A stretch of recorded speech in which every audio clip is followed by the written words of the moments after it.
আসসালামু আলাইকুম আ-রাহমাতুল্লাহ। আল্লাহ তাআলা পবিত্রতা অর্জনকারীদের ভালোবাসেন। রাসূল সাল্লাল্লাহু আলাইহি ওয়াসাল্লাম বলেছেন, হযরত আবু হুরায়রা রাদিয়াল্লাহু তাআলা আনহু থেকে বর্ণিত যে আল্লাহর নিকট কিছু চাই না, আল্লাহ তাআলা তার উপর রাগ করেন। এই হাদিস শরীফে শুধু চাওয়া ও অন্তরের গভীর থেকে চাওয়া উভয় কথার শামিল। সুবহানাল্লাহ। মানুষের নিকট কিছু চাইলে মানুষ রাগ করে, আর আল্লাহর নিকট কিছু না চাইলে আল্লাহ তাআলা রাগ করেন। হযরত আবু হুরায়রা রাদিয়াল্লাহু তাআলা আনহু থেকে বর্ণিত, রাসূল সাল্লাল্লাহু আলাইহি ওয়াসাল্লাম বলেছেন, ৩ ধরনের দোয়া কবুল হওয়ার ব্যাপারে কোনো সন্দেহ থাকে না। ১. মজলুম বা নিপীড়িত ব্যক্তির দোয়া। ২. মুসাফিরের দোয়া। ৩. সন্তানের জন্য পিতার দোয়া এবং রোজাদারদের দোয়া যখন সে ইফতার করে। ন্যায় বিচার শাসকের দোয়া এবং অত্যাচারীদের দোয়া। যার উপর নিপীড়ন নির্যাতন করা হয়েছে অন্যায়ভাবে, তাদের দোয়া আল্লাহ তাআলা কখনোই ফিরিয়ে দেন না। আপনি কি জানেন সেই ৬ ব্যক্তি কারা? জেনে না থাকলে চলুন এখন জেনে নিই। তার মধ্যে ১ নম্বর হলো অসুস্থ ব্যক্তির দোয়া।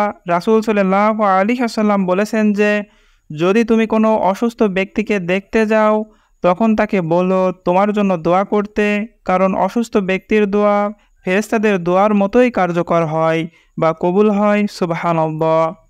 শুধু তাই নয়, রোগী দেখার বিষয়ে হাদিসে এসেছে, হযরত আলী রাদিয়াল্লাহু তাআলা আনহু বর্ণনা করেন, আমি রাসূল সাল্লাল্লাহু আলাইহি ওয়াসাল্লামকে বলতে শুনেছি, যে ব্যক্তি সকালবেলা কোনো অসুস্থ মুসলমান ভাইকে দেখতে যায়, ৭০,০০০ ফেরেশতা বিকেল পর্যন্ত তার জন্য দোয়া করতে থাকে।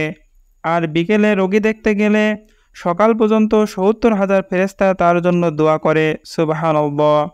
আপনি আপনার কোনো অসুস্থ বন্ধুকে দেখতে গিয়ে তার মাথার শিহরে বসে বলতে পারেন, হে ভাই বা বন্ধু, তুমি কি জানো প্রতিটি রোগের জন্য আল্লাহ পাক রব্বুল আলামিন মানুষের গুনাহ মাফ করে দেন। এমনকি পায়ে একটি কাঁটা ফুটলেও মানুষের গুনাহ মাফ করা হয়। সুবহানাল্লাহ। তুমি অসুস্থ হয়েছো, আল্লাহ পাক তোমার গুনাহ ক্ষমা করে দিচ্ছেন। দেখুন একটি হাদিসে তার অন্তরে কতটা সাড়া ফেলতে পারে। আর বিনিময়ে আপনি আল্লাহ পাকের দরবারে এমন একজন মানুষ হয়ে যাবেন, ঠিক যেন একজন ফেরেশতার মতো, যাদের দোয়া আল্লাহ পাকের দরবারে সাথে সাথেই কবুল হয়ে যায়। সুবহানাল্লাহ। ২ নম্বর হলো রোজাদার ব্যক্তির দোয়া। রোজাদার ব্যক্তির দোয়া জাদুর মতো কাজ করে। অনেক উলামায়ে কেরাম ইবাদত ও দোয়া করার জন্য রোজা রাখার মুহূর্তকে সোনালী মুহূর্ত হিসেবে আখ্যায়িত করেছেন। হযরত উমর ইবনে আস রাদিয়াল্লাহু তাআলা আনহু থেকে বর্ণিত, রাসূল সাল্লাল্লাহু আলাইহি ওয়াসাল্লাম বলেছেন, যখন রোজাদার ব্যক্তি ইফতার করে তখন তার দোয়া ফেরত দেওয়া হয় না। ৩ নম্বর হলো সন্তানের জন্য পিতামাতার দোয়া। হযরত আবু হুরায়রা রাদিয়াল্লাহু তাআলা আনহু থেকে বর্ণিত, রাসূল সাল্লাল্লাহু আলাইহি ওয়াসাল্লাম বলেছেন, ৩ ধরনের দোয়া কবুল হওয়ার ব্যাপারে কোনো সন্দেহ থাকে না। ১. মজলুম বা নিপীড়িত ব্যক্তির দোয়া। ২. মুসাফিরের দোয়া। ৩. সন্তানের জন্য পিতার দোয়া।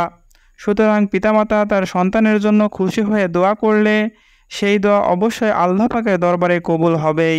৪ নম্বর হলো কোনো ব্যক্তির অনুপস্থিতিতে তার জন্য অপর ব্যক্তির দোয়া। কোনো ব্যক্তির অনুপস্থিতিতে তার জন্য অপর একজন দোয়া করলে সেই দোয়া আল্লাহ পাকের কাছে পৌঁছার আগেই আল্লাহ তাআলা তা কবুল করেন। সুবহানাল্লাহ। উম্মু দারদা রাদিয়াল্লাহু তাআলা আনহা থেকে বর্ণিত, তিনি বলেন, আমার মনিব অর্থাৎ স্বামী আমাকে হাদিস শুনিয়েছে যে, তিনি রাসূল সাল্লাল্লাহু আলাইহি ওয়াসাল্লামকে বলতে শুনেছেন, যে ব্যক্তি তার ভাইয়ের অনুপস্থিতিতে তার জন্য দোয়া করে, তার জন্য একজন নিয়োজিত ফেরেশতা আমিন বলতে থাকে এবং বলে, তোমার জন্য অনুরূপ। সহিহ মুসলিম। সুতরাং কোনো ভাইয়ের কল্যাণের জন্য যদি আপনি দোয়া করেন, আপনার জন্য আরেকজন ফেরেশতা দোয়া করতে থাকে। আল্লাহু আকবার।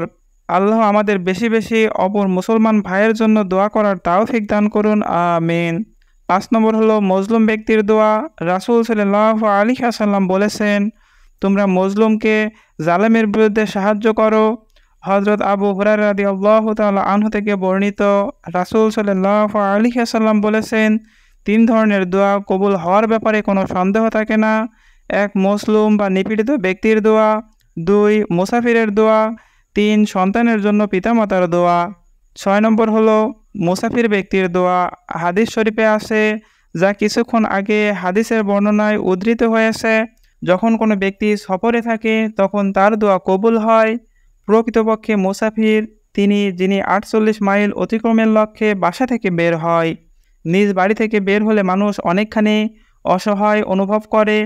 একজন ব্যক্তি অসহায় অবস্থায় যেখানে থাকেন সেখানে তিনি সর্বোত্তম ব্যবহারের হকদার, আর তার সাথে উত্তম আচরণ করা হলে তার সন্তুষ্টির প্রকাশ বা দোয়া আল্লাহ তাআলা কবুল করেন। সুতরাং কখনো যদি কোনো মুসলিম মুসাফির ভাই দেখি অসহায় অবস্থায় আছে, অবশ্যই আমরা তার সাহায্য করার চেষ্টা করব। তাকে অর্থ দিয়ে হোক, আশ্রয় দিয়ে হোক, খাদ্য দিয়ে হোক তার সাহায্য করব।